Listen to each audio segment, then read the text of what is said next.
I've unboxed more and more laptops on ShortCircuit here, I'm always impressed with whatever innovation they have, whether it's Lenovo with the rolling screen, or maybe Framework with the modular GPUs. This is the Alienware Area-51 laptop, and the reason I'm impressed with this one, I have so many bullet points on my notes about the cooling system in here, I can't wait to tear it apart and look at it. But first we gotta open it.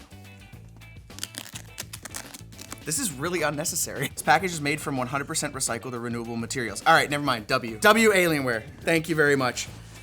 Oh, damn. It's kind of hard to see it on the top down, but it's kind of like a blue-green tint to it. It looks good. It almost matches the hoodie I'm wearing. I knew I coordinated this. All right, let's move that to the side here. What else is under the hood? It looks like in here is gonna be all of our, boop, yep, propaganda. The other propaganda, which I don't care about. And then in here, boop. Holy crap. That is a power brick and a half. And how many wattage is it? 360 watt power brick. That is a lot for those kids playing along at home.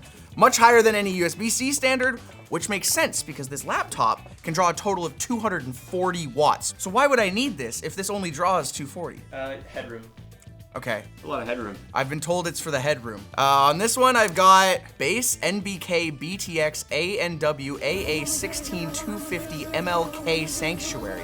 It's the worst fortune cookie I've ever heard of. And last but not least, our C13 cable, probably like 3 feet long. But that's it, that's all you get in the box. See more alien. You must have learned from Razer, from the cringy marketing. What was Razer's? Like, join the cult of Razer, be more alien. Move this stuff out of the way for now. Is this a window? It is a window! Why? You put the laptop like this! Oh man, it's so cool, but so stupid. Well, let's look around the rest of the exterior and, oh man, this laptop is heavy. On this side, you've got a full-size SD card and a headphone audio combo jack. Around the other side, nothing, just some fan grills. That must mean all of our IO is around back, and there it is. There's that power connector. HDMI, this is an HDMI 2.1 slot, 2 Thunderbolt 5 ports, which is freaking awesome, and 3 USB ports, and it looks like they are all 5 gigabit ports there on the back. And this one actually has a slightly different symbol on it. This one has power share, and what that means is if your laptop is off and on your desk or in your bag or something, and you had another device connected to that port, it would actually charge it from this battery, kind of making this like a really heavy battery bank that wouldn't be very efficient at all. Just buy a separate battery bank. Oh, do you have a battery bank? Yeah, I do. There you go, charger. God, this is comically large. It's suffering from the same thing the Razer did, which is it's covered in fingerprints already. And it's not a nice coating where I could take just like anything and really get it clean. Like, you gotta give it a good scrub unless you're using something like a microfiber cloth, and then that comes off a lot easier. Or you can just immediately cover it with fingerprints again. Well, let's lift the lid here. Oh, what? Okay, sorry, that's my genuine first time seeing that. That's so cool. That is way cooler than the frickin' window on the bottom. Just saying. Oh, you can even see the fans, they light up in here. I was gonna say, when I first opened this thing, this keyboard surface area, the deck here, looks very old. Like, it looks like a laptop from like 2014. It's not necessarily a bad thing if it's got a good typing experience and a good trackpad, but as this thing boots up here, it's got a whole bunch of stuff here. Oh, first time using, I've never used a glowing trackpad. Dear God, I don't ask for much, but I really hope that there's a really cool color trail as I move my finger along the trackpad. That's all I ask for. Damn it, okay, I asked for too much apparently. Trackpad's not great though. It's very small for this size of laptop. I was kind of hoping it'd be a bit taller maybe. And I feel like my finger is getting stuck on it. Like, it's very sticky compared to some other trackpads I felt. The clicking's satisfying. It's an actual click, so it's not a haptic touchpad. And it is loud. People are gonna know when you're clicking on this thing. Holy cow. Hey, you know what? Maybe that's a good trade-off then. Let's see what it feels like to type on this thing.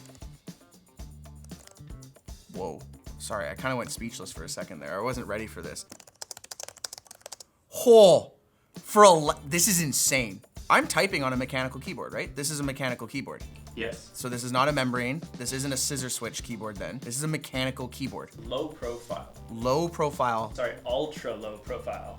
Oh, ultra low profile. My apologies, Alienware. This is a very interesting feeling keyboard for a laptop. I was not really expecting it. Man, this is strange. It's one of the best keyboards I've typed on a laptop, but it doesn't feel like it belongs on a laptop, if that makes sense, because it's mechanical. And so I feel like that's almost like playing with my expectations as I'm typing on this thing. If I opened this in the office and started typing away, people would be freaking pissed at me. It's pretty loud. But if I'm by myself, this might be, man, I just said the Razer one. Like last week when I filmed it was my favorite keyboard on a laptop. Alienware, you've dethroned Razer. This might be my favorite keyboard I've typed on a laptop. It's not gonna be for everyone, like I said though, because it's a mechanical keyboard. You might not like it. I am enjoying this a lot, actually. Not the noise though. The noise brings it down a notch. Let's do webcam. Ooh, booting the webcam.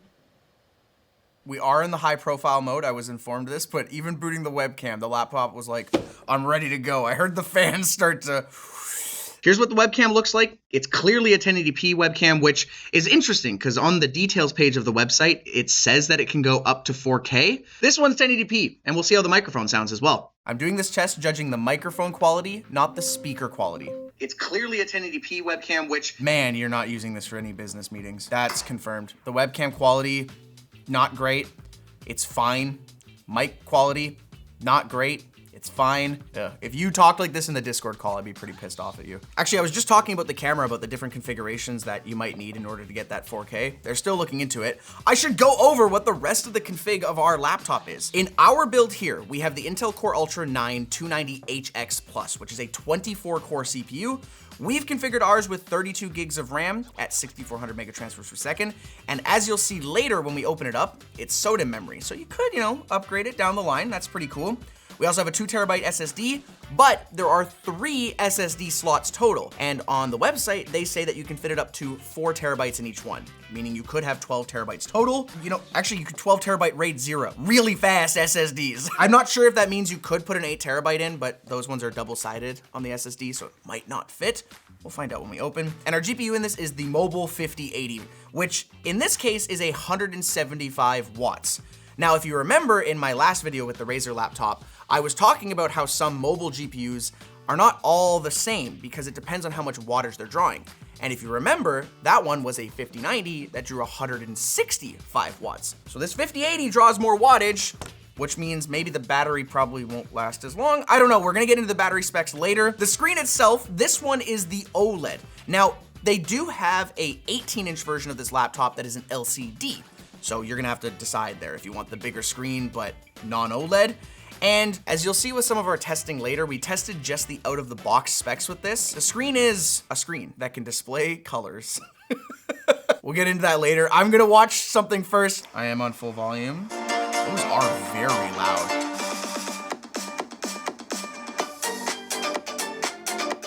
It's got 4 speakers total. It's got 2 woofers and it's got 2 tweeters. And I can tell that these are a lot better quality speakers than other devices because how loud they were, they still sounded really, really good. There's actually a really old video on the LTT channel where Linus went to deadmau5's studio. And one of the things that he learned there was sometimes cranking your volume up super, super high when you have really good quality speakers, it can be hard to tell just how loud they are. And I can say for a fact that these sound very good for the volume they're at. I would be actually worried playing this at full volume because I feel like it probably would damage your ears if you're sitting this close. I'm gonna crank it down to 50% and we'll see how this sounds.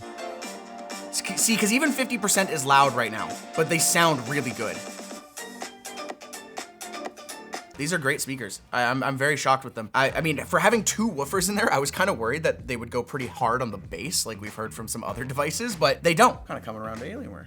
I was coming around to Razer last week, now I'm coming around to Alienware. They do a pretty decent job, Okay, let's look at some color footage though. Something, I don't know, that will test our screen here. We don't actually have HDR mode enabled on this right now, so I'm gonna just put on a different video than I normally would. Normally I'd put on our RE HDR footage. Yeah, this screen leaves a lot to be desired, at least out of the box. I'm sure you could probably tinker with it in HDR and maybe get it a little bit better. For being an OLED panel, I don't feel like I'm looking on an OLED screen right now. There's also a lot of ghosting. I don't know if that was just this footage. I really hope that was just that footage, but this guy in the green here, run by. There is a lot of ghosting behind him. Is that happening with my mouse? Oh, now I see it. So I'm on my 240 hertz, which is the max refresh rate of this display. 2560 by 1600. I know I kind of glossed over that, which means it's 16 by 10, by the way. The best aspect ratio. Oh, it's subtle, but there's a tiny bit of ghosting behind this cursor here. Kind of want to see how it'll look in game. Then I'll decide if I like it or not. But before I do that, I need to tell you about our sponsor. Red Tiger. If you want more out of your car's dashcam, check out the Red Tiger F17 Elite. It does something you probably aren't used to seeing with the ability to give you full color night vision capture with in-cabin view. Even in low lighting, it offers clarity that keeps your car and you safe. It has a 3-camera setup that you can control with an easy-to-use touchscreen. And your captured footage has up to 30 megabytes per second high-speed transmission with Wi-Fi 6. Capture the road and refine detail, even at night. Check the link in the description and save 30% on your Red Tiger F17 Elite today. Yeah, switching to overdrive preset. I haven't even done anything. Oh my God! Wow, I can feel it. Like, I'm here and I can feel the frickin' air coming out of this thing. So this isn't an intake. I thought the back was maybe an intake because I'm getting exhaust here. But this one is also an exhaust, and this one is also an exhaust, but there's no back intake. The intake is here. That feels strange to me. It's actually kind of a nice breeze when I rest my fingers over it. Holy crap, this is loud. Actually, now that I picked it up, I didn't do like a rigidity test. Dude, for being as thick as it is, I feel it warping. That's not great. Oh, sorry, just. Yeah, that's not great. I don't know what that sound is actually coming from here. But for a screen that is this thick with this thick of bezels, I would expect better performance than that. Okay, let's do some gaming. We're gonna try to do this fast. I'm gonna plug it in and get a game up and running. Can I do it faster than the frickin' fans kick on? Steam, it's updating Steam. Oh no. Nope, too late. The fans are already going. This is so bad. Alienware, you had me on so many elements here, whether it was the keyboard or the cool light up trackpad. Or even Element 31. This is gonna be a deal breaker for like 90% of your audience. As I'm booting Cyberpunk, it's good to note that this is what they call overdrive mode, which means it's technically overclocked. You know what? It might be forgivable if you get like really good game performance, because let's be real here, you're probably gonna play with headphones. Oh, even the speakers maybe the speakers can counter it. As for our testing conditions, we're playing on native resolution, so that's 1600, and we have everything on medium. And right now, 1% lows as I'm just driving through the city. It got down to 90, but it's back up to about 100. It's kind of going between that. And then our FPS is averaging 120, which obviously for a 240 hertz monitor, you're not pushing it to the max. This is a very smooth experience though. Are those pillowed palm rests?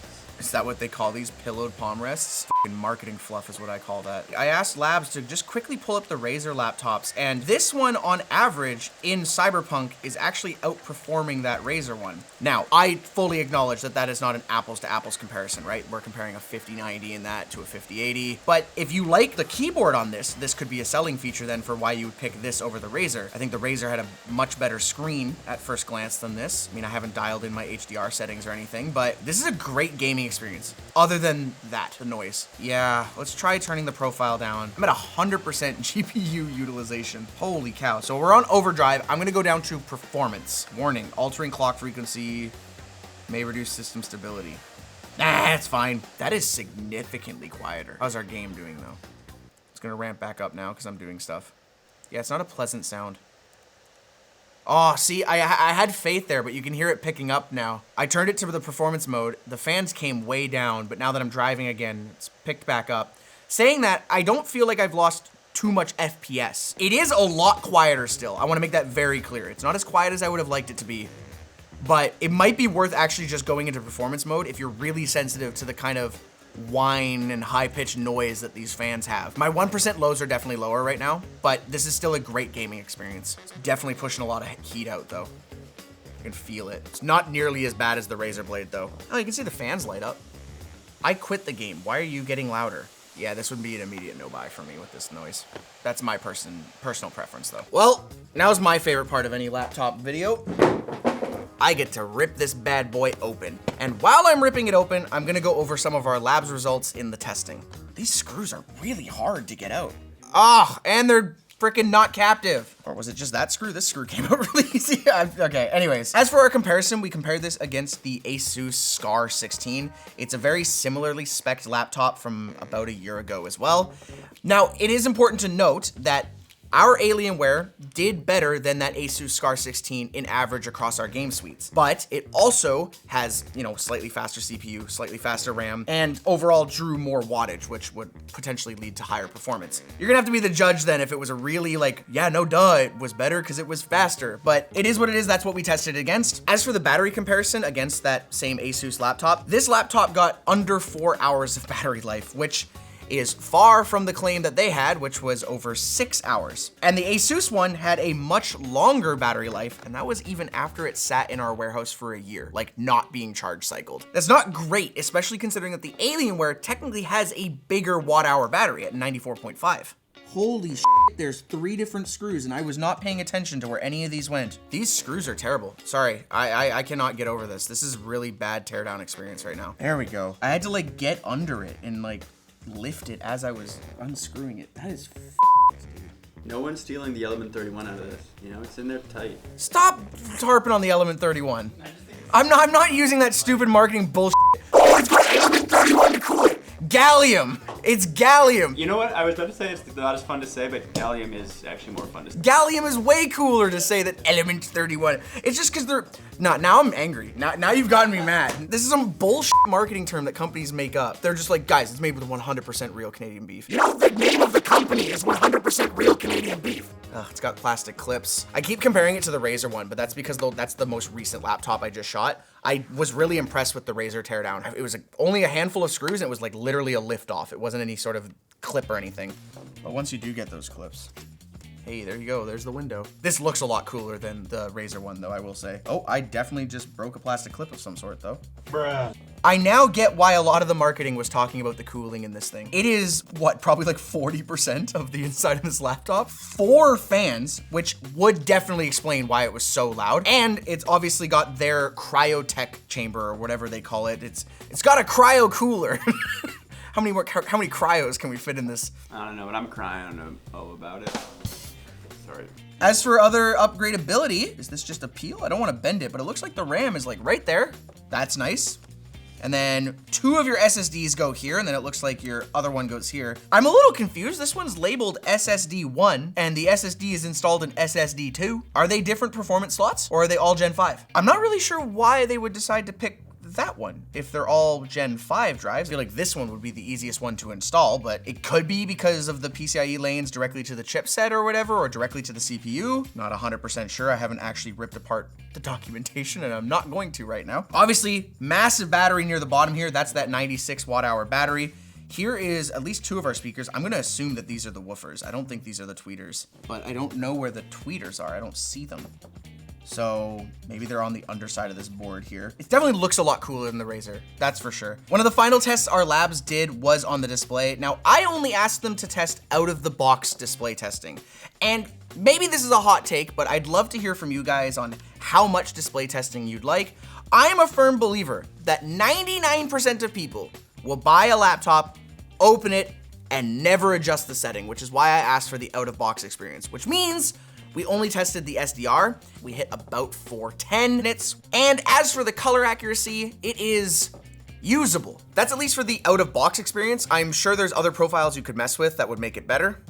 It does have a little bit of a sliding action. You're supposed to do this and then back down. I guess the last thing to talk about is the price. That's what you guys all care about, right? This laptop in this config was $4,260. Now, saying that, like any laptop, they have much cheaper options, and those ones start at about $2,270. A little bit more affordable for a laptop. Still a lot of money for a laptop though. Keep that in mind. Man, this is where I always have conflicting views about laptops. You're getting a lot of performance for $4,200.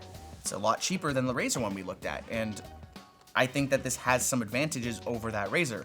For one, you won't burn your fingers, but for 2, you'll go deaf because of the fans. You're gonna have to make up your own decision, I guess, on if you think it's worth it or not.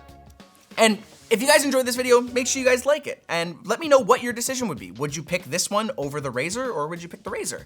And in order to find out, you should go click on the Razer video and give it a watch. I hosted that one too. Bye!